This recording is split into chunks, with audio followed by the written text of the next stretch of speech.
Hello everyone, welcome to another video. So in this video we are going to start with 2020 GS paper and we will try to cover question number 1 to 50. So let us start without wasting any time. Question number 1. Aadhaar metadata cannot be stored for more than 3 months. ठीक है, generic statement लगता है, सही भी हो सकता है, थोड़ा एक्सट्रीम भी है anyways. State cannot enter into any contract with private corporation for sharing of Aadhaar data. ठीक है.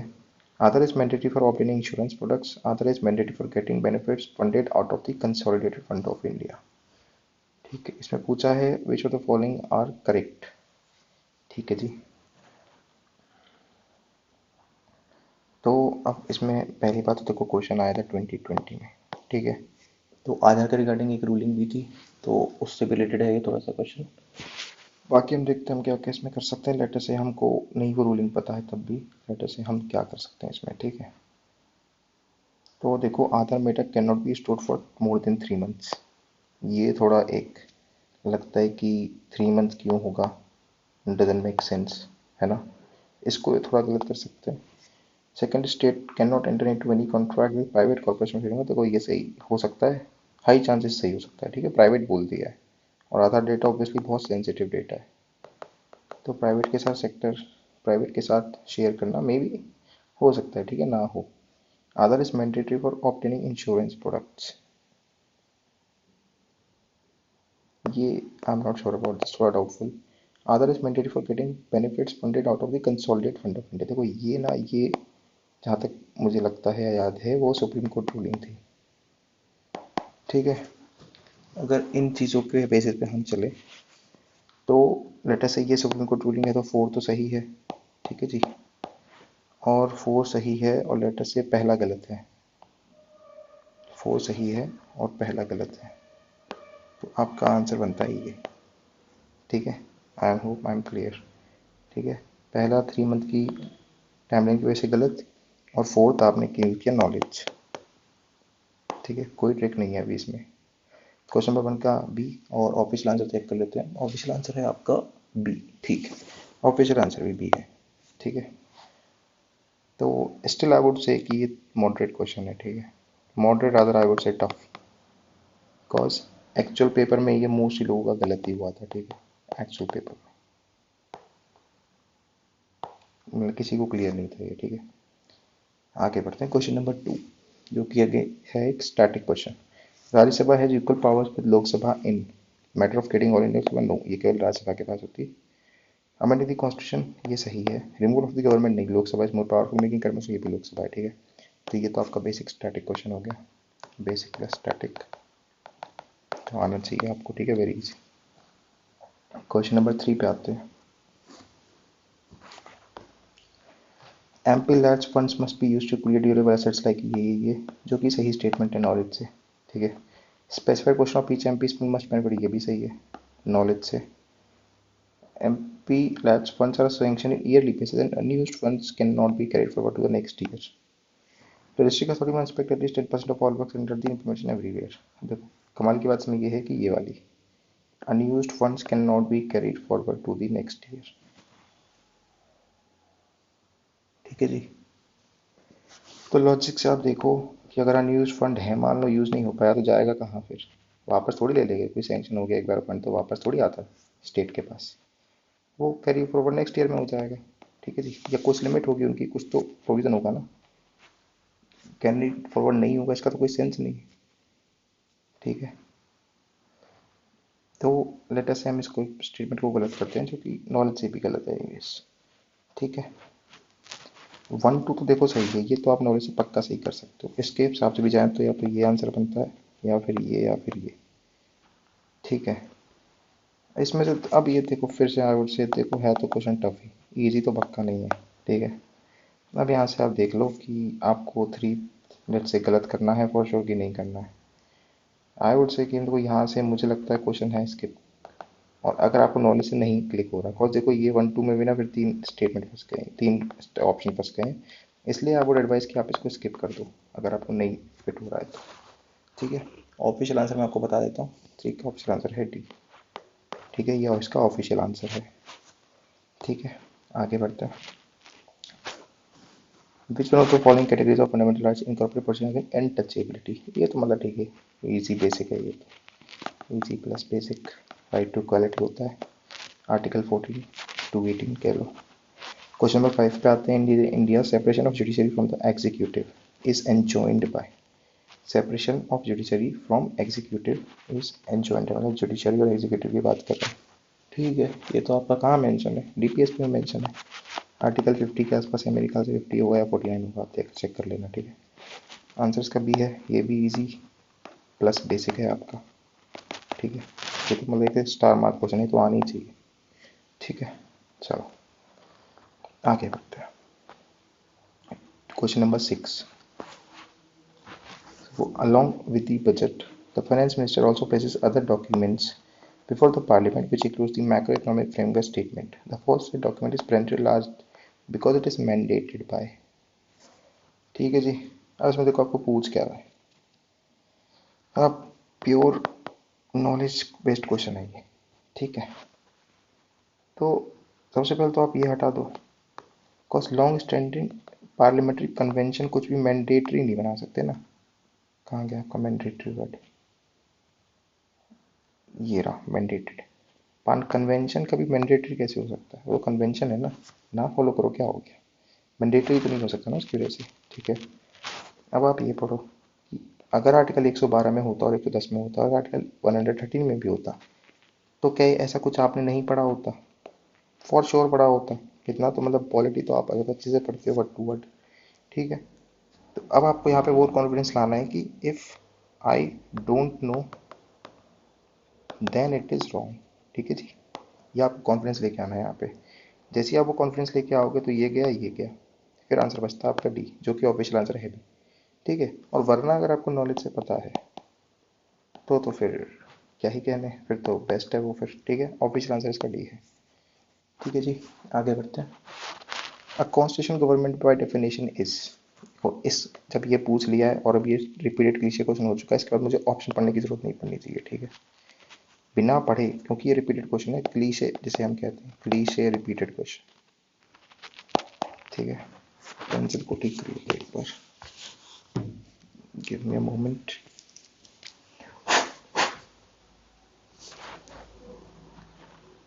ठीक है, चलो। कॉन्स्टिट्यूशन गवर्नमेंट का मतलब होता है लिमिटेड गवर्नमेंट। ठीक है, एज सिंपल एज दैट, और ये आगे रिपीट भी होगा। आगे आप देखोगे सेम क्वेश्चन रिपीट हो रहे हैं। ठीक है, ठीक है, क्वेश्चन नंबर 8 पे आते हैं। Other than the fundamental rights, which of the following part of the Constitution reflect the principles of Universal Declaration of Human Rights?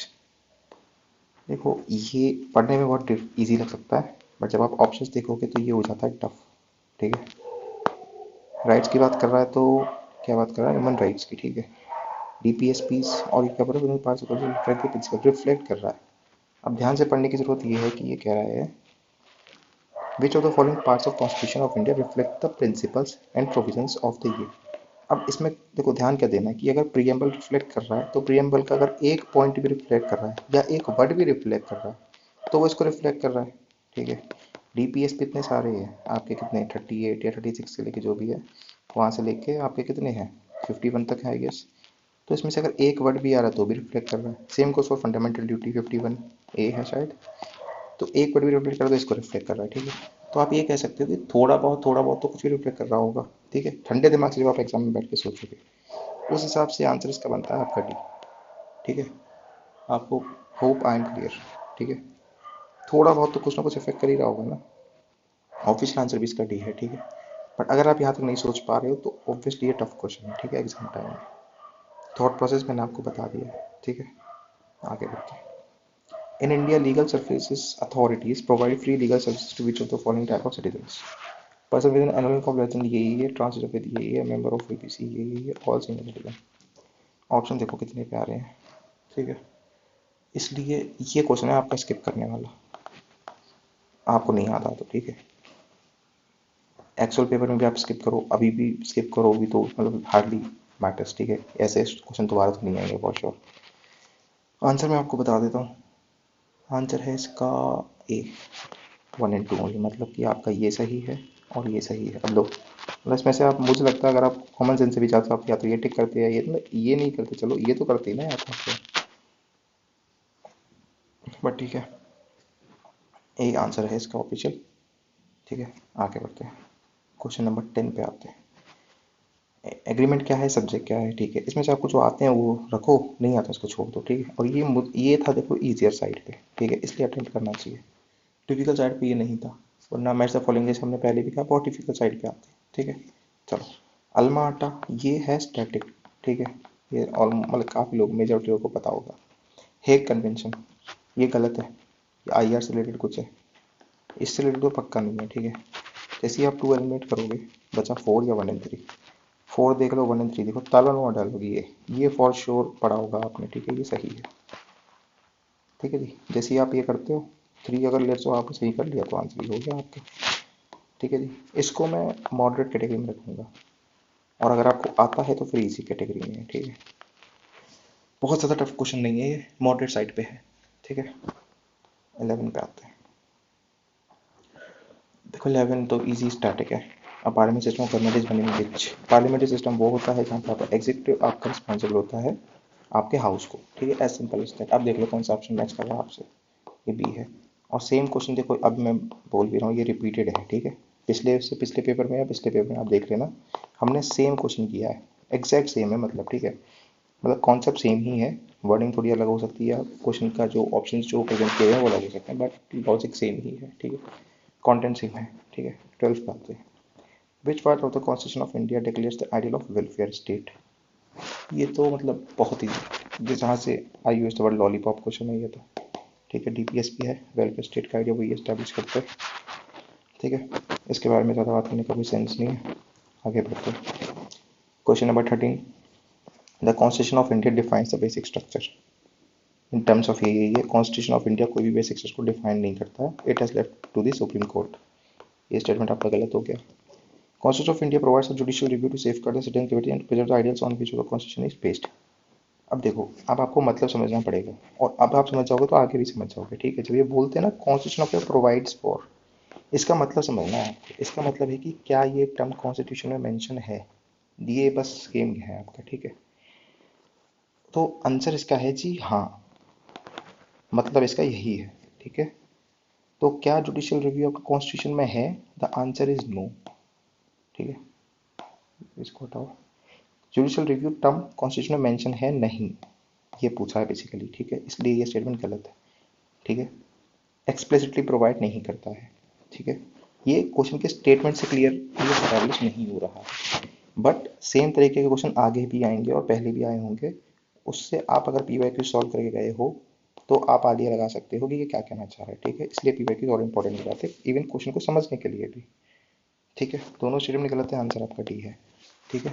Question में कोई नॉलेज बहुत नॉर्मल है, ठीक है, बहुत ग्रेट नॉलेज नहीं है, इसलिए बेसिक है ये, बट ये स्टेटमेंट समझना थोड़ा टिपिकल है, ठीक है। 14 पे आते हैं। One common agreement between Gandhi and Marxism is, ठीक है। गांधी और मार्क्स के बीच में क्या कॉमन था, क्लास स्ट्रगल नहीं। एबॉलिशन ऑफ प्राइवेट प्रॉपर्टी, तो जी गांधी जी कहते थे कि प्राइवेट प्रॉपर्टी अबॉलिश कर दो, एक्सट्रीम थॉट हो जाएगा, ठीक है। वो कलेक्टिव ओनरशिप की बात करते थे, बट अबॉलिश नहीं। मार्क्स कहता था यस। इकोनॉमिक डिटर्मिनेशन, ये तो क्लियर कट मार्क्स है। Final goal of a stateless society, ठीक है, Marx yes for sure. Gandhi ji yes for sure. Gandhi ji क्या कहते थे, सेंट्रलाइज्ड स्टेट नहीं होना चाहिए, विलेज ऑटोनॉमी के फोकस करते थे, विलेज पंचायत इनके थे जो मेन पिलर्स ऑफ एडमिनिस्ट्रेशन होनी चाहिए, ठीक है। तो ए आंसर है इसका, 14 का ए, ठीक है। 15 पे आते हैं। In the context of individual of the following is characteristic appropriate for bureaucracy. Bureaucracy क्या है, अब अगर आपने ब्यूरोक्रेसी थोड़ा बेसिक में पढ़ा है तो ब्यूरोक्रेसी कुछ नहीं है, एक एजेंसी है या एक अरेंजमेंट है जो पॉलिसी या पब्लिक पॉलिसी कह लो उसको इम्प्लीमेंट करता है, ठीक है। हमको लगता है कि डिसीजन मेकिंग होती है, डिसीजन मेकिंग ये नहीं होती है, ठीक है। ये केवल इम्प्लीमेंट करती है जो एग्जीक्यूटिव डिसीजन लेता है। एक आपका टेम्परेरी एग्जीक्यूटिव होता है, एक परमानेंट एग्जीक्यूटिव होता है। ठीक है, परमानेंट टेम्परेरी वाला आपका एक पॉलिसी बनाता है, परमानेंट उसको एग्जीक्यूटिव करता है, वो एग्जीक्यूट करता है। ठीक है, आप देख लो आप क्या सही है। And agency the widen the scope parliamentary democracy, सही है ये एक तरीके से। ठीक है, क्या पार्लियामेंट डेमोक्रेसी को वाइडन कर रहे हैं? हाँ बिल्कुल कर रहे हैं, पर क्या ये मोस्ट अप्रोप्रिएट है, ये देखना पड़ेगा। And agency for strengthening the structure of value, तो ये भी सही है। देखो बात तो ये भी गलत नहीं है। ठीक है, और देखो क्वेश्चन भी पूछा मोस्ट अप्रोप्रिएट बताओ मेरे को। ठीक है, agency for facilitating political stability and economic growth, ये तो देखो गलत है। ब्यूरोक्रेसी का इससे कोई लेना देना है नहीं, फैसिलिटेट करती है ज़रूर पर काम नहीं है। ठीक है, इकोनॉमिक ग्रोथ से उसका क्या लेना देना, कुछ नहीं। Agency for implementation public policy, ये है इसका सही आंसर। ठीक है, अगेन आई एम सेइंग कि देखो ए भी सही है, बी भी सही है, सी भी सही है, डी भी सही है, but most appropriate is D. ठीक है, जहाँ आप बोलते हैं स्पेसिफिक, एकदम टू द पॉइंट, वो है। ठीक है, क्वेश्चन नंबर 16 पे आते हैं। The preamble to the constitution of India is, ये है आपका, देखो एक केस लॉ के ऊपर क्वेश्चन बेस्ड है ये। केस लॉ, ये आपका होमवर्क है, ये किस केस लॉ में बताया था। ठीक है, किस केस लॉ में बताया था, ये आपका होमवर्क है। ये केस लॉ में बस ये बोला था कि जो प्रियम्बल है is a part of constitution, पहली चीज। दूसरी चीज ये बोली थी कि but no effect independent of constitution. ठीक है, अकेले प्रियम्बल कुछ नहीं है बट पार्ट तो है। ये क्यों बोला गया था, ये इसलिए बोला गया था कि लेट अस से ये प्रियम्बल है। ठीक है, और हमें कॉन्स्टिट्यूशन में कुछ चेंज करना है, आपने लेट से सेक्युलरिज्म हटा दिया। ठीक है, सेक्युलरिज्म आपने कॉन्स्टिट्यूशन में से हटाया, पर प्रियम्बल में तो सेक्युलरिज्म वर्ड है अभी भी, तो आपको प्रियम्बल में से भी सेक्युलरिज्म वर्ड हटाना पड़ेगा। पर प्रियम्बल से सेक्युलरिज्म वर्ड तभी हटेगा ना जब आप इसको कॉन्स्टिट्यूशन का पार्ट मानोगे। समझ रहे हो आप, हमारे पास पावर कॉन्स्टिट्यूशन अमेंडमेंट की है, तो अगर हमको प्रियम्बल अमेंड करना है आपको पहले से कॉन्स्टिट्यूशन मानना पड़ेगा। और कॉन्स्टिट्यूशन से अगर ये हट चुका है तो ये तो इसी को रिफ्लेक्ट करता है, जब तक आप इसको पार्ट नहीं मानोगे तब से अमेंड कैसे करोगे। ये लॉजिक था। तो प्रियम्बल को कॉन्स्टिट्यूशन का पार्ट माना गया और तभी इसे अमेंड किया जा सकता है। ठीक है, पहली चीज़। दूसरी चीज़ पर उन्होंने कहा कि देखो ये एक तरीके से समरी है। ठीक है, समरी ऑफ कॉन्स्टिट्यूशन है, अकेले अलोन इसका कोई सेंस नहीं है। अगर आप कॉन्स्टिट्यूशन हटा दो और प्रियम्बल छोड़ दो तो ये किसी काम का नहीं है। ठीक है, तो आंसर इसका बनता है आपका डी। पहले बोलता है part of constitution but has no legal effect, ये गलत है। लीगल इफेक्ट है with constitution, not a part of constitution and has no legal effect, अगर ये भी गलत है। पार्ट तो है, a part of constitution and has the same legal effect as any other part, नहीं नहीं नहीं, सेम इफेक्ट नहीं है। A part of constitution but has no legal effect independently of other parts, ये है इसका सही आंसर। ठीक है, डी इसका सही आंसर हो गया, ऑफिशियल भी डी है। आगे बढ़ते 17 पे आते हैं। Gold tranche reserve system refers to. ठीक है जी, अब देखो कमाल की चीज़, इसमें वर्ल्ड बैंक भी दे रखा है, आईएमएफ भी दे रखा है। ठीक है, लेकिन अब ये देखो इजी है। ठीक है, इजी प्लस स्टैटिक क्वेश्चन है ये। गोल्ड ट्रांस कहाँ होती है, अगर आपने बिल्कुल थोड़ा भी पढ़ा है तो आपको पता होगा कि आईएमएफ का सिस्टम है ये। ठीक है, अगर नहीं पढ़ा तो आप बेसिक बिल्कुल पढ़ो। देखो आईएमएफ और वर्ल्ड बैंक ये दोनों बेसिक हैं। ठीक है, ये आपको आने चाहिए। क्वेश्चन नंबर 18 पे आता है। With reference to provision containing part 4 of the constitution which of the following statements are correct. Part 4 पहले आपको एस्टेब्लिश करना पड़ेगा, पार्ट 4 मेरा है क्या। ठीक है, पार्ट 3 है आपका फंडामेंटल राइट्स, पार्ट 4 है आपका क्या, टीपीएसपी, और 4A है आपका फंडामेंटल ड्यूटीज। ठीक है, तो पार्ट 4 की बात हो रही टीपीएसपी। पहला बोल रहा था shall be enforceable bye courts, तो ये तो गलत है, लीगली इन्फोर्सेबल नहीं होते। पहला गलत, पहला गलत। अब 2 तो सही है, मतलब 3 देखना है हमको। The principle laid on this part are influence to making of laws by the state, जो कि सही है। एफ आर प्रिवेंट करते हैं, डीपीएसपी इनेबल करते हैं। ठीक है, आंसर हो गया आपका क्या, डी। ठीक है, आगे आते हैं। अगेन ये देखो इजी स्टैटिक है ये। ठीक है, क्वेश्चन नंबर 19 पे आते हैं। According to constitution of India, a person who is eligible to vote can be made a minister in state for 6 months even if she is not a member of legislature of the state. Constitution of India के हिसाब से एक person को जो vote करने के लिए eligible है उसको 6 महीने के लिए हम मिनिस्टर बना सकते हैं। ठीक है, किसका, हुई she is not member of legislature, member नहीं है मिनिस्टर बना सकते हैं, सही बात है ये। ठीक है, पर उसमें प्रॉब्लम क्या है, एलिजिबल टू वोट का मतलब हो गया 18 ईयर्स ऑफ एज, और असेंबली के लिए चाहिए कितनी, 25 ईयर्स ऑफ एज, तो ये गलत हो गया। ठीक है, According to IRPA, a person convicted of a criminal offence to 5 years is permanent disqualified from continuing. तो ये आपका लिली थॉमस केस है, उसके बारे में बात कर रहा है, और ये 5 years नहीं 6 years है, ठीक है। तो दोनों ही गलत हो जाते हैं फैक्चुअली, और तो अगेन दोनों स्टैटिक का पार्ट है। लिली थॉमस तो केस मतलब बहुत ही पॉपुलर केस है, ठीक है। आंसर आपका डी हो जाता है, बेसिक स्टैटिक। क्वेश्चन नंबर 20 पे आते हैं। The president of India can summon a session of parliament as such पे he thinks fit. Copy cut constitution से है ये, ठीक है, कॉपी कट लाइन है ये। Constitution of India provides for 3 sessions. ये है आपका रिपीटेड पीवाईक्यू, रिपीटेड पीवाईक्यू बहुत पहले आता था ये, ठीक है। 3 session of parliament in year but is not made to conduct all 3 sessions. ये गलत है, क्योंकि कॉन्स्टिट्यूशन में ऐसा कुछ नहीं लिखा है कि 3 सेशन होने चाहिए। कॉन्स्टिट्यूशन में क्या लिखा है कि 2 सेशन के बीच में जो टाइम पीरियड है वो 6 मंथ से ज़्यादा नहीं होना चाहिए, बस इतना लिखा है, ठीक है जी, बस इससे तो कुछ नहीं है, ठीक है। There is no minimum number of days और that the parliament required to meet in year. नहीं है ऐसा कुछ भी, सही चीज़ है ये, ठीक है, कोई ज़रूरी नहीं है, कुछ मिनिमम नहीं है, ठीक है। तो सेकंड आपका गलत हो गया, सेकंड गलत, और थर्ड आपका सही है। आंसर आपका सी बनता है, 20 का ऑफिशियल आंसर भी सी है, ठीक है। तो ये अगेन स्टैटिक बेसिक है, ठीक है। आगे बढ़ते हैं, क्वेश्चन नंबर 21 पे आते हैं। क्वेश्चन नंबर 21 देख के ही टफ क्वेश्चन लग रहा है, बेटर टू स्किप इट। आता है तो अच्छी बात है, मुझे देखो ये लग रहा है कि सही होगा, लग रहा है, बट मुझे नहीं पता आंसर क्या है इसका, ठीक है। लेट्स से 2 तो सही है मुझे लगता है, बाकी ये मुझे नहीं आता, ये मुझे नहीं आता। 2 के साथ भी जाए तो 2 इनमें भी सही है, इसमें भी सही है, इसमें भी सही है, तो I would skip this question for sure, ठीक है। ट्रिक विक मुझे कुछ दिख नहीं रहा। मैच ऑफ द फॉलोइंग के क्वेश्चन वैसे भी टफ होते हैं, ठीक है, कोशिश करो उन्हें छोड़ दो, वरना गलत नहीं करना है, ठीक है, आता है तो ही करो।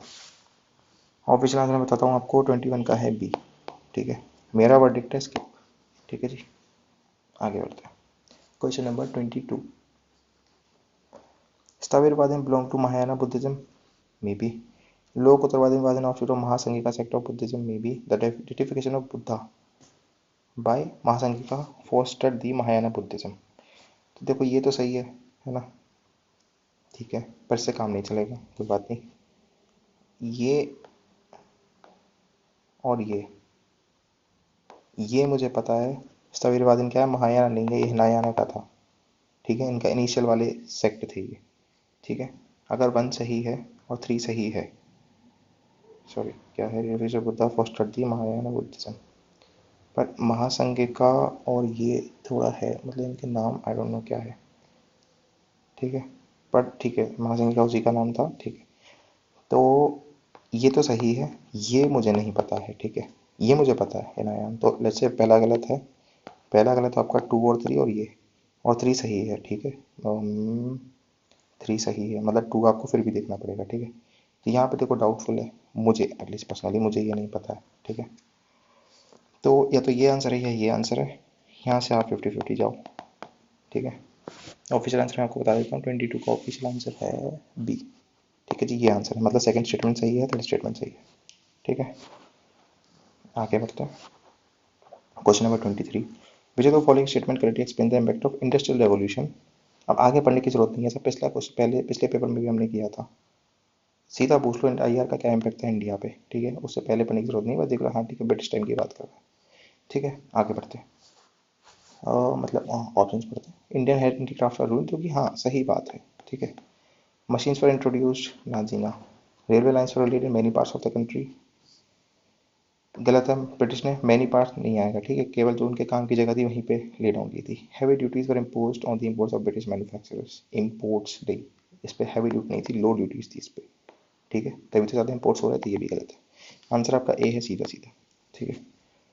24 पे आते हैं, ये है आपका सिंपल टाइमलाइन का क्वेश्चन, ठीक है।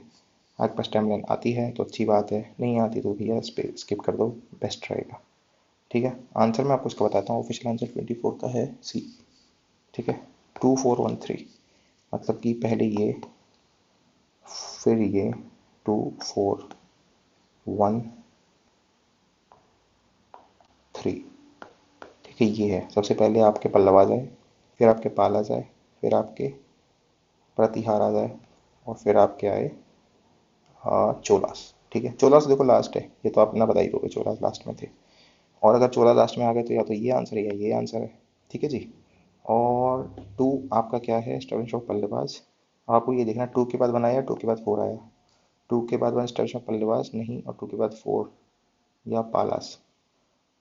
ठीक है, यहाँ से नहीं होता कोई बात नहीं, 1 और 4 पे देख लो, पहले 1 आया 4 आया। ठीक है, 1 और 4 में से तो देखो, मुझे लगता है ऑलमोस्ट ऑलमोस्ट श्योर है कि 4 पहले आया था।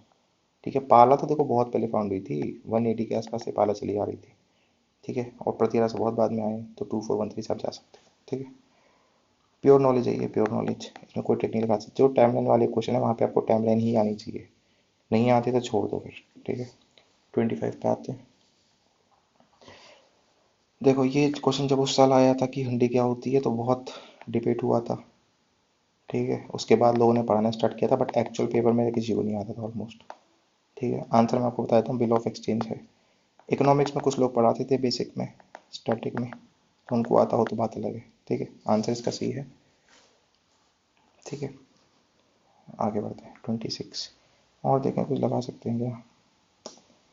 नहीं देखो, मतलब सारे ऑप्शन ही बहुत अलग अलग हैं। Advice issue backing to be subordinate हो सकती है, a diary to be maintained for daily accounts भी हो सकती है, बिल ऑफ एक्सचेंज भी हो सकता है, order from the capital lot to वही भी हो सकता है। मतलब देखो कंफ्यूजिंग ऑप्शन तो है, क्लियर कट आप एलिमिनेट नहीं कर सकते। ठीक है, 26 पे आते हैं। With reference to the book Desher Katha written by Sakharam Gangadeshwar during the freedom struggle, consider the following statements. It warned against the colonial states hypnotic conquest of mind. ये है आपका जेनरिक स्टेटमेंट।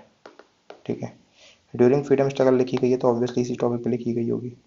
ठीक है, it inspired the performance of swadeshi street plays and folk song, जो कि generic statement लग रहा है और मैं कहूँगा सही। ठीक है जी, जेनरिक स्टेटमेंट है, लेटर से सही है। थर्ड बोलता है द यूज ऑफ देश बाय देशकर was in specific context of region of Bengal. ये थोड़ा सा एक्सट्रीम जा रहा है। ठीक है, देखो 1 और 2 में कह रहा हूँ पक्का सही है, मुझे कोई डाउट नहीं 1 और 2 में। अब आंसर या तो ये है और आंसर या तो ये है, आई कैन गो 50-50। जब ये कहता है कि this was very context of Bengal, अब यहाँ पे बैठ के कहना बहुत आसान है कि देखो ये तो एक्सट्रीम स्टेटमेंट है इसलिए गलत हो जाएगा, पर पेपर में बैठ के आप देखोगे ना तो हो सकता है आपका माइंड कि यार तो सही भी हो सकता है, क्या पता किया हो, है ना। तो आई वुड से मैं यहाँ पे 50-50 पे छोड़ूंगा इसको, मैं ये नहीं कहूँगा, ये एलिमिनेट करना आसान नहीं है। ठीक है, मैं ये नहीं कहूँगा, ऑब्वियसली मुझे पता है कि स्टेटमेंट गलत है, बट पेपर टाइम में ये करना थोड़ा मुश्किल हो जाएगा, इसलिए यहाँ पे I will leave 50-50। Official answer obviously इसका ए है। ठीक है, बट ये मॉडरेट क्वेश्चन है, देखो इसको बाद में पेपर होने के बाद लोगों ने बोला हाँ भाई इजी है, ये कर लो वो कर लो, बट है मॉडरेट क्वेश्चन। ठीक है, क्वेश्चन नंबर 21 को हम नहीं, 37 को हम नहीं करेंगे, ये क्वेश्चन आपका क्या हो गया था, क्या होता है इसे, कैंसिल हो गया था। ठीक है, कैंसिल क्वेश्चन है ये, इसको हटाते हैं। क्वेश्चन नंबर 28 पे आते हैं। द वाइटल विध्वंसक, first monthly journal to have the untouchable people as its target audience, was published by. बहुत बढ़िया। अब देखो इसमें हमने कहा है कि सबसे बड़ा जो आदमी होता है मोस्ट पॉपुलर वो आंसर होता है, तो उस हिसाब से अगर हम जाते तो इसकी ट्रिक लगा के आपका महात्मा गांधी हो जाता आंसर। ठीक है, बट यहाँ पे हमारी ट्रिक हो जाती है फेल। ठीक है, कॉज इसका आंसर है आपका ए, गोपाल बाबा वालांकर। ठीक है जी, अब वैसे भी आप इसको स्किप ही करने वाले थे, आता होता तो ये तो मतलब I am very much sure कि आपको नहीं आता होगा। तो आपके पास दो तरीके हैं, या तो आप गांधी लगाओ या आप आपको स्किप करो। ठीक है, अब अगर आप महात्मा गांधी लगा रहे हो, इसका मतलब ये है कि आपने सेम ट्रिक और भी क्वेश्चन में लगाई होगी, और मैं मान लेता हूँ चलो आपने सेम ट्रिक 5 से 6 क्वेश्चन में लगा दी, उन क्वेश्चन में जो आप स्किप करने वाले थे। ओवरऑल आपको फायदा होगा। ठीक है, एटलीस्ट 3 से 4 सही हो जाएंगे और इसी में आप आगे निकल जाओगे, और यही पर्पस होता है। ठीक है, एक क्वेश्चन में गलत हो गई कोई दिक्कत वाली बात नहीं है, आगे सही हो जाएगी। ठीक है, 29 पे आते हैं। With reference to history of India the term कुल व्यापा एंड द्रोण व्यापा डिनोट। अब देखो इसमें ना आपको एक चीज ध्यान देने वाली बात है, ध्यान देने वाली बात क्या है कि ये जो चीज़ है ना मेजरमेंट ऑफ लैंड, ये ना काफ़ी कह सकते हैं कि सिग्निफिकेंट चीज़ है, और जब भी कोई किंगडम स्टैब्लिश होता है तो ये काफ़ी इंपॉर्टेंट चीज़ हो जाती है। ठीक है, अब क्या है कि देखो classification of urban land is not important, urban land है ऑब्वियसली। ठीक है, coins of different monetary value हो सकता है। ठीक है, रिलीजियस रिचुअल अगर होता एक स्पेसिफिक, तुमने सुना होगा, फिर कौन से पीरियड के, ठीक है। एनीवेज, इसमें जो सबसे आपको थोड़ा कंफ्यूज कर सकते हैं वो आपके क्या है, देखो ये और ये। अब एक बार आप ये क्वेश्चन कर लोगे या ऐसे क्वेश्चन कर लोगे तो आप थोड़ा इसको श्योर हो जाएगा। मैं नहीं कह रहा हूँ कि आप श्योर शॉर्ट्स को मार सकते हो, ठीक है, बट थोड़ा श्योर हो जाए कि मेजरमेंट ऑफ लैंड सबसे सिग्निफिकेंट चीज़ है इसमें, बाकियों को छोड़ के, ठीक है। लैंड से रिलेटेड चीज़ें बहुत इंपॉर्टेंट होती हैं। बाकी अब इसमें देखो कॉन्फ्लिक्टिंग फ्री की हुई क्लासिफिकेशन ऑफ अर्बन लैंड, इसमें जो अर्बन वर्ड है ना, ये थोड़ा प्रॉब्लमेटिक है। We are talking about history of India और हाई चांसेस ये एंशिएंट की बात हो रही है, ठीक है। तो अर्बन लैंड का कोई सेंस नहीं बनता क्लासीफाई करने का। मे बी क्या पता क्लासिफिकेशन ही ना होता और ना रूरल उस टाइम पे, ठीक है। एनीवेज ठीक है, आई विल से देखो मॉडरेट क्वेश्चन है, ठीक है। आंसर इसका ए है, इजी में नहीं कहूँगा इसको, ठीक है। क्वेश्चन नंबर 30 का ए, ठीक है। 31 पे आते हैं, सॉरी 31 पे नहीं 30 पे आते हैं, ठीक है। Who among the following rulers advised a subject through his who was places religious sector in other sector of existence to his mother with a view of glorifying own sect, he realized his own sect very well। तो basically religious harmony की बात कर रही है, ठीक है। अब जब आप ऑप्शन देखोगे ना, सारे ही ये लोग पॉपुलर हैं, तो इसमें ट्रिक क्या लगेगी, ट्रिक हमारी वही है, देखो सबसे बड़ा आदमी, मोस्ट पॉपुलर कौन है इसमें से, सब तो लोग काफ़ी पॉपुलर, हर्षवर्धन काफ़ी पॉपुलर, कृष्ण देव राय, देखो इन दोनों से पॉपुलर आपका ये है। रादर आई वुड से कि ये दोनों लगभग इक्वल हैं, ठीक है। सबसे पॉपुलर अशोका है, इनके कंपैरिजन में इनमें से कोई भी नहीं है, ठीक है। आंखें बंद करके आप अशोका टिक कर सकते हो, आंसर भी अशोका है, ठीक है। आगे बढ़ते हैं। 31 देखो लो, इसी में आपकी ट्रिक फेल हुई थी ये वाली, सबसे पॉपुलर, इसी में आपकी ट्रिक सही भी होगी, सबसे पॉपुलर, ठीक है, अशोका। 31 पे आते हैं, ठीक है जी। 31 बोलता है कि with reference to the cultural history of India which of the following is correct description of paramitas. देखो पारामितास मैंने पढ़ा हुआ है इसलिए मुझे पता है, पर देखो दिक्कत ये ऑब्वियसली मैंने भी पढ़ा हुआ है इस पेपर के बाद, ठीक है। तो अब करना ऑब्वियसली मेरे लिए आसान है, पढ़ा हुआ तो ठीक है, वरना देखो ये क्वेश्चन है आपका स्किप करने वाला, ठीक है। आंसर मैं आपको बता देता हूँ, पारामितास का मतलब होता है परफेक्शंस, ठीक है। ये है इसका answer C, perfection in Buddhism, जो भी आगे, ठीक है। ये वरना तो क्वेश्चन देखो स्किप करने वाला ही है, कॉस पारामीटर्स, अब इस टर्म का तो मतलब ही समझ में नहीं आ रहा ना, मतलब किसी ने संस्कृत पढ़ी तो मैं भी उसे आता हो, वरना तो बहुत मुश्किल है, ठीक है, नॉर्मल लोगों के लिए। क्वेश्चन नंबर 32 पे आते हैं। क्वेश्चन नंबर 32 भी ऐसा क्वेश्चन है, जब आया था तो तब पेपर में बहुत टफ था ऑब्वियसली, पर जैसी पेपर से बाहर निकल के बात हुई तो कोचिंग वाले स्टार्टेड किए तो बहुत ईजी क्वेश्चन है, तो बहुत ईजी क्वेश्चन है, ये वो ये लॉजिक वो लॉजिक, बट पेपर में ये है क्वेश्चन टफ, ठीक है। आपको एक चीज़ ध्यान रखना, ठीक है जी। अब लॉजिक क्या मैं आपको बताता हूँ। ये कहते हैं कि इन the context of Indian history the Ratnabai case of 1884 revolve around. देखो रत्नाबाई केस किसी ने नहीं पढ़ा, काम की चीज़ केवल 1884 है, ठीक है, इसके अलावा कोई काम की चीज़ नहीं है। किसको लेके ये केस था, बस ये पूछ रहा है। एज ऑफ कंसेंट को लेके केस था, हाँ होगा। रेस्ट्रिक्शन ऑफ कॉन्जुगल राइट्स, हाँ होगा। Women right to educate, right to kin education, ये था लोगों का लॉजिक कि राइट टू किन एजुकेशन को भी 1884 में ना जीना, हो नहीं सकता। इस लॉजिक से लोगों ने 3 को एलिमिनेट किया और 1 और 2 को सही किया और आंसर ए हो गया, ठीक है। पेपर खत्म होने के बाद, सॉरी ए नहीं सॉरी सॉरी 3 को एलिमिनेट होगा और आपका ये एलिमिनेट होगा, गेन एजुकेशन एलिमिनेट करना है ना हमको, गेन एजुकेशन को 1 एलिमिनेट करना है, 1 एलिमिनेट किया, आंसर हो गया बी, ठीक है। आंसर हो गया आपका 32 का बी, सही है। तो अब ये है तो रही जो लॉजिक वाली बात है, बट जो एक्चुअल बात है वो ये है कि ये क्वेश्चन या तो आप स्किप करोगे या फिर आप गलत करोगे, जितना मुझे समझ में आता है, ठीक है। बस पेपर टाइम पे ये सोच पाना समझ पाना बहुत मुश्किल है, मे भी कर ले 2-4 लोग, ठीक है, अच्छी बात है, but I would keep it in tough category, ठीक है। मेरे बस का तो नहीं है करना एग्जाम टाइम में, ठीक है। आगे बढ़ते 33 पे आते हैं। Indigo cultivation in India decline by beginning of 20th century because MIH peasant resistant to the oppressive conduct of planters, ये अगर होता तो पहले ही हो गया होता 20th सेंचुरी में, क्यों, वो तो बहुत पहले से वो रेजिस्ट कर रहे थे। Its unprofitability in the world market because of new invention, ये आंसर इसका सही है, ठीक है। Actually national leaders opposition to the cultivation of indigo, तो भाई इसमें और इसमें क्या दिक्कत है, ये तो ऑलमोस्ट सेम ही चीज़ है ना यार। Government control over the planters, तो उससे इंडिगो कल्टिवेशन कैसे डिक्लाइन होता है। तो अब आपको एक चीज़ मैं बता दूं, 20th सेंचुरी का मतलब है क्या, आपका स्टार्टिंग 1900 की बात हो रही है, 1910 20 की बात हो रही है, ठीक है। इस टाइम पे, रादर पूरे ब्रिटिश के टाइम पे, कोई भी चीज़ तभी होती थी जब ब्रिटिश चाहते थे ऐसे, ठीक है। British wanted, then it happened, ठीक है। प्रोटेस्ट को लेके बहुत ड्रास्टिक चेंजेस बहुत कम ही हुए हैं, ठीक है, हुए हैं, no no doubt about it, but बहुत कम हुए हैं, ठीक है। तो यहाँ पे एक ही लॉजिक है जिससे वो चीज़ जस्टिफाई हो रही है कि ब्रिटिश को अब प्रॉफिटेबिलिटी नहीं दिख रही थी, ठीक है, और जो कि लॉजिकल आंसर भी है, ठीक है। क्योंकि क्या हो गया था, आपका सिंथेटिक डाई इन्वेंट हो गई थी, समथिंग लाइक दैट हैपेंड, ठीक है। आगे बढ़ते हैं, question number 34।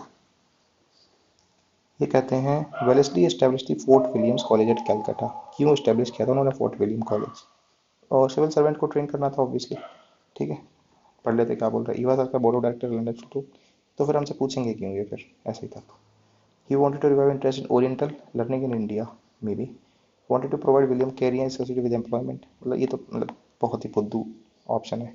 He wanted to train British civilians for admission purpose India, ये सही है, ठीक है। सिविल सर्वेंट्स की ट्रेनिंग के लिए खोला गया था फोर्ट विलियम कॉलेज, ठीक है। ये हम पढ़ते हैं, ये तो ये है आपका बेसिक। इवन हमने अभी पिछले कुछ पेपर में देखा था, एक मैच द फॉलोइंग का क्वेश्चन भी था जहाँ पे पूछा था कि ये किसने खोला, ये किसने खोला, ये किसने खोला, ठीक है। आई गेस उसमें भी ऐसा हमने कुछ पढ़ा था, ठीक है। 35 पे आते हैं। With reference to the history of India और गुलान और the great tumult is the description of which of the following events.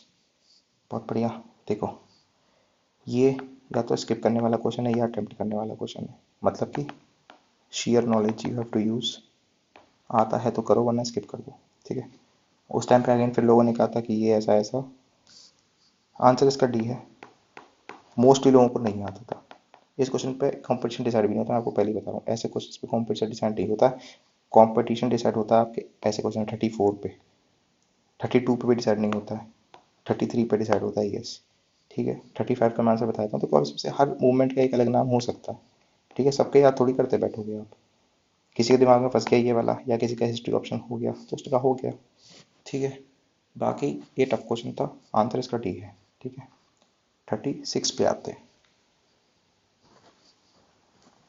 With reference to the literature, consider the following. Panini is associated with Pushyamitra Sunga.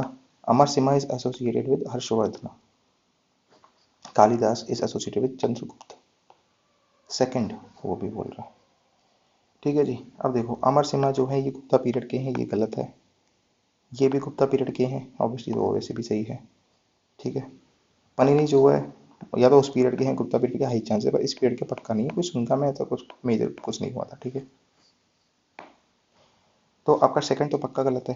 लो कमाल की बात, ये आप जैसे ही second हटाते हो, ये गया, ये गया, ये गया, आंसर आपका सी हो गया, ठीक है। आंखें बंद करके 36 का आंसर भी सी है ऑफिशियल, ठीक है। तो आपको केवल ये वाला स्टेटमेंट आना चाहिए, कौन सा वाला, ये वाला सेकंड आपको गलत करना है बस। अब मैं आपको जो नॉलेज आपने अगर पढ़ी है तो वो है कि गुप्ता के टाइम पे जो आपके थे, आई गेस गुप्ता सेकेंड ही होंगे ऑब्वियस, जो विक्रमादित्य जो भी थे, उनके टाइम पे सबसे ज़्यादा आपके लिटरेचर वगैरह स्टैब्लिश हुई थी, ठीक है। सारे जो भी स्कॉलर हैं ऑलमोस्ट उसी टाइम के हैं, बस इससे ज़्यादा नॉलेज की जरूरत नहीं है इस क्वेश्चन में भी, ठीक है। 37 पे आते हैं, ठीक है। In the context of recent advances in reproductive technology, pro-nuclear transfer is used for fertilisation of egg in vitro वाला डोनर स्पर्म नहीं है, दोनों बहुत नॉर्मल है, जरूरत ही नहीं है। Genetic modification of sperm producing sales, उनका नहीं होता है। Development of stem cells into functional embryos, इसके लिए न्यूक्लियर ट्रांसफर करने की जरूरत क्या है? प्रिवेंशन ऑफ माइट्रोकॉन्ट्रियल डिजीज, ये है जरूरत, ठीक है, इसलिए न्यूक्लियर ट्रांसफर करना पड़ता है। तो माइट्रोकॉन्ट्रिया कहाँ से? केवल मदर से आप इनहेरिट करते हो, इसलिए न्यूक्लियर हटाना पड़ता है, न्यूक्लियस, ठीक है। ये आंसर है इसका, और ये केवल नॉलेज है, ठीक है। इसमें आप ना कोई ट्रिक लगा सकते हैं, ना कोई कॉमन सेंस लगा सकते हैं, ना कोई दिमाग लगा सकते, इसलिए या तो आप इसे सही करो या फिर आप इसको स्किप करो, ठीक है, as simple as that. Question number 38 पे आते हैं। With the present state of development, AI can effectively do which of the following? Bring down literacy consumption, बिल्कुल कर सकता है। Create beautiful short stories, मुझे लगता है कर सकता है। डिजीज डायग्नोसिस पक्का कर सकता है। टेक्स्ट टू इनफीस कन्वर्जन तो पक्का कर सकता है। 134 तो चाहिए ही चाहिए। 134 है, 134 नहीं है, 134 है बस, और किसी में 134 नहीं है, तो हम अटक के केवल इस पे और इस पे, ठीक है। मतलब या तो सारे हैं या कुछ एलिमिनेट हो रहा है। Wireless transmission of electrical energy अभी तक नहीं कर पाया है, ठीक है। जैसे यहाँ पे सेल मेट करोगे आंसर आपका बी आपके सामने हो जाएगा। ठीक है, यहाँ पे एक चीज़ ध्यान देने वाली है, जब ऑल ऑफ द अबव आपका आंसर होता है ना, तो आपको एक बार स्टेटमेंट देख के आपको समझ आ जाएगा कि यार ये तो वैसे वाले स्टेटमेंट है। ठीक है, एक बार स्टेटमेंट पढ़ोगे आपको समझ आ जाएगा कि क्या ऑल ऑफ द अबव होगा या नहीं होगा। देख के आपको समझ आ जाना चाहिए कि ऑल ऑफ द अबव नहीं होगा। आज आपने आंसर मार्क कर लिया, आप देखो देखो ये करेंगे, सेकंड वाला भी गलत है। फिर एआई मीनिंगफुल शॉर्ट स्टोरीज और सॉन्ग्स क्रिएट नहीं कर सकता है, इसका ये कहना है। बाकी आज की पॉपुलर नॉलेज जो भी हो, ठीक है, ऑफिशियल ऑफिशियल जो स्टैंड है वो यही है। 39 पे आते हैं। With reference to visible light communication which of the following are correct. VS user electronics ये जो कि सही है factually.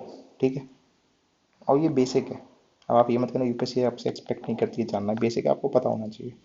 VLC is known as long range optical wireless communication, may भी हो सकता है। VLC can transfer large amount of data fast Bluetooth, obviously देखो ब्लूटूथ है आपकी बहुत पुरानी टेक्नोलॉजी, वीएलसी ऑब्वियसली नहीं है, नाम ही हम पहली बार में भी दूसरी बार सुन रहे होंगे। ठीक है, अब नई टेक्नोलॉजी है तो क्या फास्टर भी होगी, ऑब्वियसली बात है। VLC has no electromagnetic interference, तो देखो लाइट में इलेक्ट्रोमैग्नेटिक इंटरफ्रेंस की बात ही नहीं उठती, अगर आपको इतना लाइक बेसिक साइंस पता है। ठीक है, तो बस। पर आप देखो ये और ये तो आपको आनी चाहिए, 1 और 3 तो देखो पक्का चाहिए, 1 और 3, 1 एंड 3। अगर आपको नहीं भी आता तो अब आप यहाँ से ले लो रिस्क 50-50। ठीक है, अब आप आंखें बंद करके भी मार दो तो मुझे कोई दिक्कत नहीं है, बिकॉज 50% चांस है कि सही होगा। ठीक है, आंसर मैं आपको बता देता हूँ, इसका 39 का ऑफिशियल आंसर है सी। ठीक है, इसका मतलब ये गलत है, ये लॉन्ग रेंज नहीं होगा, फिर ये शॉर्ट रेंज होगा। ठीक है, बस इसका मतलब ये सही है। ठीक है, 40 पे आ जाता है। With reference to blockchain technology, it is a public ledger that everyone can inspect but which no logical user can. ये सही है, और अभी हमने पिछले पेपर में, उससे पिछले पेपर में भी ने देखा था कि सिमिलर क्वेश्चन था ब्लॉकचेन या क्रिप्टो करेंसी को लेकर। ठीक है, और यही स्टेटमेंट था ऑलमोस्ट, ये सेंट्रलाइज कंट्रोल होता है या डिसेंट्रलाइज कंट्रोल होता है, तो ये सही है। Structure and design of blockchain such that all that are not about crypto currency, गलत हो गया। ब्लॉकचेन केवल क्रिप्टो करेंसी के अबाउट थोड़ी, और भी चीज़ें हैं, बस 2 गलत, पहला सही। 3 फिर भी पढ़ना पड़ेगा हमको। Application that depend on basic feature of blockchain can be develop without any permission, ये सही है। ब्लॉकचेन पे ऑब्वियसली अगेन वो डिसेंट्रलाइजेशन की बात कर रहा है। ठीक है, तो 1 और 3 आपका सही होना चाहिए, 2 गलत होना चाहिए। आंसर मैं बताता हूँ ऑफिशियल है, 40 का डी ऑफिशियल आंसर है, सही है। ठीक है, आगे बढ़ते हैं। 41 पे आते हैं। With reference to carbon nanotubes the following statements, they can be used as carrier of drugs and antigens. हाँ ठीक है, कोई दिक्कत नहीं है। They can be you made into artificial blood capillaries, थोड़ा एक्सट्रीम है। ठीक है, थोड़ा एक्सट्रीम है। ठीक है जी, अगला है they can be used in biochemical sensor. Sensor में तो देखो कुछ भी यूज हो सकता है, ये तो पक्का सही है। Carbon nanotubes are biodegradable, yes, because carbon के बने हुए हैं। देखो 1 सही है, 3 सही है, 4 सही है, 2 में आई एम नॉट श्योर। 1, 3, 4 देख लो आप, ये है या ये है। अब तक आपको इतना समझ में आ जाना चाहिए था कि हाई चांसेस है कि एक स्टेटमेंट एलिमिनेट होगा। ठीक है, ऑल ऑफ द अबव वाला क्वेश्चन ये तो नहीं है। ठीक है, देखने में लग रहा है। फिर आप पढ़ो कि आर्टिफिशियल ब्लड कैपिलरीज की बात कर रहा है, ये थोड़ा दिक्कत है, होता तो अब तक बन नहीं जाते, फिर तो मतलब बहुत ज़्यादा एडवांसमेंट हो जाएगा, तो ये वाला स्टेटमेंट ही गलत है। ठीक है, 2 को हटाओगे आप, ये गया, ये गया, आंसर आपका सी है। ठीक है, और ऑफिशियल आंसर भी सी है। अब इसमें देखो फोकस ये नहीं है कि, मतलब फोकस ये नहीं कि हमने गलत ढूंढा, हमने देखा देखो ये तो सही है, तो इसलिए हम 50-50 यहाँ पे आ गए। ठीक है, अभी तो देखो काफ़ी चीज़ों में हम कॉमन सेंस ही यूज़ कर रहे हैं, नॉलेज यूज़ कर रहे हैं। ठीक है, ट्रिक नहीं है यहाँ पे कोई। ठीक है, चलो आगे बढ़ते हैं। Question number 42, at present level of technology which of can be successful using by drones. Drones देखो कुछ भी कर सकते हैं। स्प्रेइंग पेस्टिसाइड बिल्कुल कर सकते हैं। इंस्पेक्टिंग एक्टिव वोल्केनो, ये एक्चुअली हो रहा है। Collecting breath sample from spouting whales for DNA analysis, ये मुझे डाउटफुल लगता है। ठीक है, पर ऑब्वियसली क्योंकि मुझे अब आंसर पता है तो मैं बता सकता हूँ कि इसका सही है कि गलत है, बट उस टाइम पे people were stuck between A and D. देखो 1 और 2 तो पक्का श्योर है, तो क्या तो ये आंसर या ये आंसर है। ठीक है, 50-50 अगर आप जाते तो कोई दिक्कत नहीं है। आंसर मैं आपको बता दूँ, मुझे अगर पर्सनली मुझे भी टिक करना होता तो मैं ए टिक करता। ठीक है, बट आंसर मैं बता दूँ आपको, इसका 42 का ऑफिशियल आंसर है डी। ठीक है, मोस्ट लोग ऑब्वियसली गलत ही हुआ था ये, ठीक है। एनीवेज 43 पे आते हैं।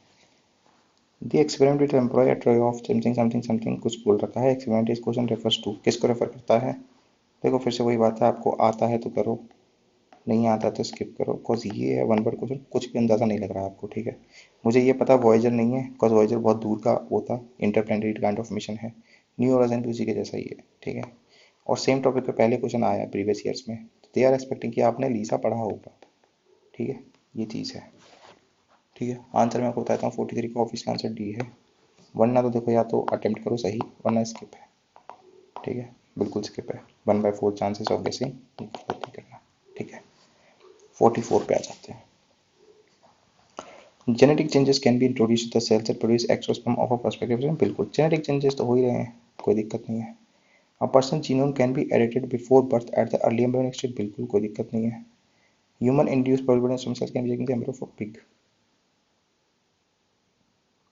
नाम ही है प्लूरिपोटेंट स्टेम सेल्स, ठीक है। पिग में कर दो, हाँ किसी में भी कर दो, ऐसा आप कह के इसे टिक कर सकते हो, बट मुझे लगता है ये थोड़ा प्रॉब्लमेटिक स्टेटमेंट है जिस पे आप डाउट कर सकते हो, ठीक है। 1 और 2 तो आप बिल्कुल सही कर दोगे, कोई दिक्कत नहीं है, पर जैसे ही आप ये डिसाइड करोगे कि 1 और 2 आंसर है तो डी आप टिक कर सकते हो, ठीक है, कोई दिक्कत नहीं। But still I would keep this in tough category, और इतनी डीप बातें हैं, आप तुरंत की तुरंत क्लिक करना थोड़ा मुश्किल है। दूसरा हमारी ट्रिक भी कहती है कि जब ये ऑप्शन होते हैं तो यही आंसर होते हैं, ठीक है। तो ट्रिक के हिसाब से भी जाओगे तो भी आप गलत ही हो जाओगे, ठीक है। ट्रिक के हिसाब से तो फिर या तो 1 ओनली या 2 ओनली आंसर है, फिर भी गलत हो जाओगे आप, ठीक है। एनीवेज ऑफिशियल आंसर 44 का डी है, ठीक है। आगे बढ़ते हैं, question number 45। What is the importance of using pneumo something something conjugate vaccine in India, इसका इंपॉर्टेंस क्या है? These vaccine are effective against pneumonia as well as meningitis, हो सकता है, पता नहीं। Dependence on antibiotics that are not effective against resistant bacteria can be reduced, generic statement है, सही है, ठीक है। These vaccine have no side effects, गलत हो गया, बस खत्म बात, खत्म, यहीं पे खत्म है। 3 हटाओ, 1 और 2 में से क्या सही है? 2 मेरे को सही लगता है देखने में, कुछ प्रॉब्लमेटिक नहीं लग रहा है, तो बी आंसर हो गया आपका। देखो यहाँ भी ट्रिक गलत हो गई, ना 1 आंसर है ना 1 सी आंसर है, ठीक है। ऑफिशियल आंसर भी बी है, ठीक है जी। ये तो देखो इजी है, इसमें आपको ट्रिक लगाने की जरूरत नहीं पड़नी चाहिए, ठीक है। आगे बढ़ते हैं। इन इंडिया द पब्लिक की infrastructure is use in the context of, ये फिर से आपका देखो इजी क्वेश्चन है। डिजिटल सिक्योरिटी में यूज होता है पब्लिक की इंफ्रास्ट्रक्चर, ठीक है। एक पब्लिक की होती है, एक प्राइवेट की होती है, उसकी बात कर रहा है ये। 47 पे आते हैं।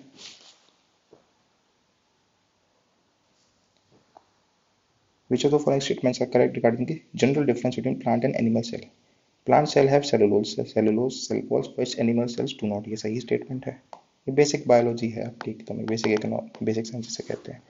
Plants do not have plasma membrane like animal cell too, गलत है, दोनों में होती है ये, ठीक है। टू गया आंसर आपका सी हो गया।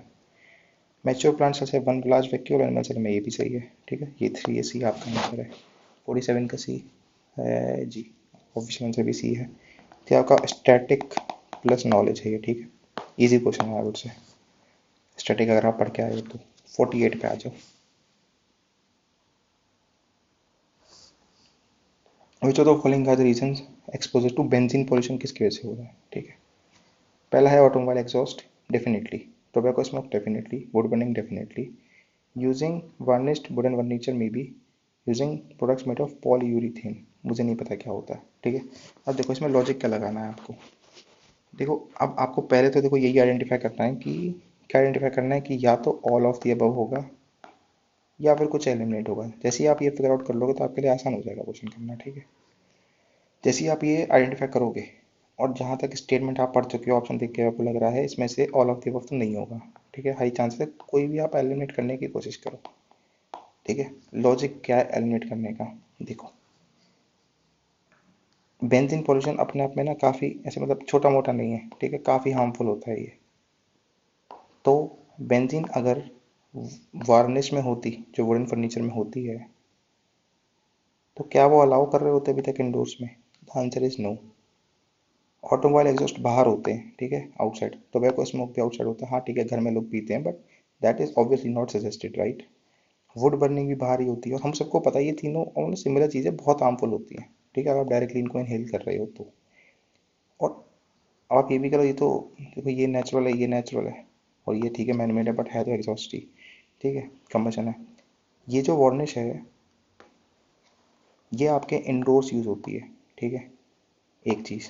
दूसरी चीज़ क्या है, यहाँ पे कोई बर्निंग नहीं हो रही है, बर्निंग हो रही है कोई नहीं हो रही है, कंबशन नहीं हो रहा है, ठीक है।